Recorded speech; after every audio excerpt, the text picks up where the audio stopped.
Amigos, La Bella y la Bestia no sería una película tan famosa y tan reconocida si no fuera por un personaje muy importante, y es el de la bestia. Y en esta ocasión, en la primera película live action, es interpretado por Dan Stevens. Hola, Dan. Hola. I'm sure you got everything I said in Spanish. All of it. All of it. ¿Entendiste?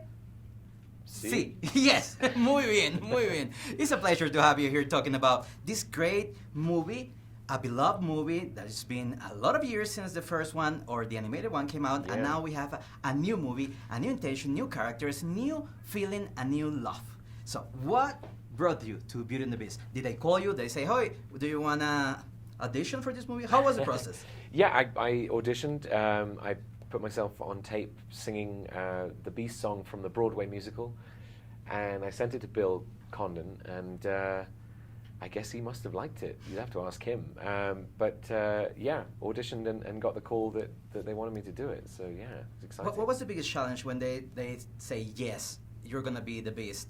Because the Beast is beloved, is hated, and it's all mixed feelings in one person. Yeah. So how was the preparation for you? Because you had hard work doing this movie. But that's what makes it such an interesting role, I think, is the fact that he is, you know, you love him and you hate him, and there's darkness and there's light, and there's all these things going on.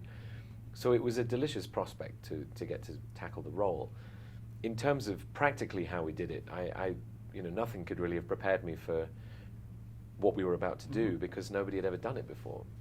And nobody's ever really created a role fusing these kind of technologies before. And it really felt very pioneering. It was very exciting to get to work in, you know, to get to tell a classic fairy tale, which I love anyway, but to tell it using the very latest gadgetry available to modern cinema. It had my sort of literary nerd brain and my gadget nerd brain very excited. And mixed together, because we see yeah. the Beast is a CGI, but it's all you. How was the process? You have to do some facial animation and then the body, and you were always on set. That's always the big me difference. in That's both. what makes it a live action movie. You were Exactly, there. yeah. It's my body driving the Beast. I'm inside this muscle suit on stilts, and then the facial capture was done separately. So it's very much my face, no mask or fur or anything in between me and Emma.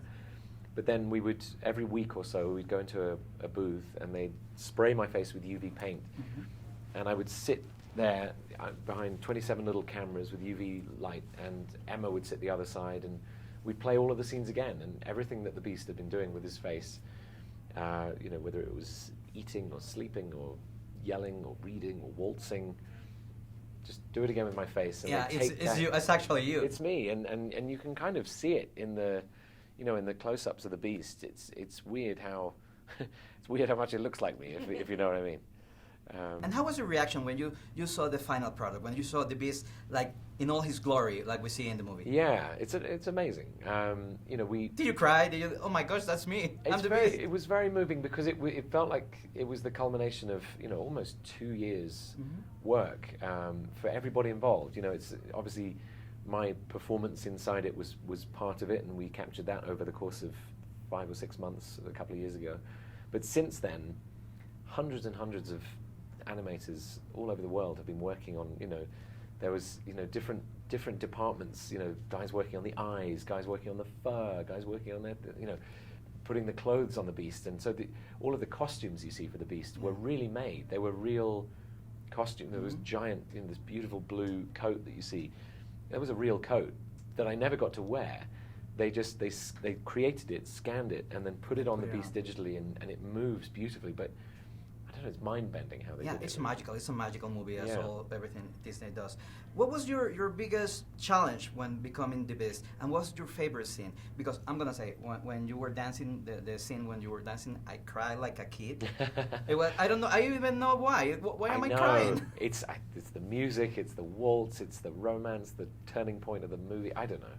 That's probably one of my very favorite scenes, because it was such a collaboration with Emma, and you know, it felt like a real achievement that we'd recreated this iconic waltz, and me on stilts, you know, which is, I guess, coming to the first part of your question, which is the stilts were the most challenging part of the movie for me, I think. You know, usually with making a film, there's 1 or 2 challenges. With this, there were 7 every day, you know, and but every day was on those stilts, and every day those stilts made things just a little bit harder. Did you go home every day like humming the songs from the movie? Your wife is a singer, is a jazz singer, your kids. How was their reaction? And did she help? Because there's a new song that the Beast sings. There is, yeah. And well, my wife helped me with the audition, and then yeah, once we got the song and Alan, you know, gave us this new song, I took it home and yeah, we sung it a lot, and the kids were humming it. But all the songs in the movie are they're so catchy. The Beauty and the Beast theme is so catchy. I still find myself singing it every morning.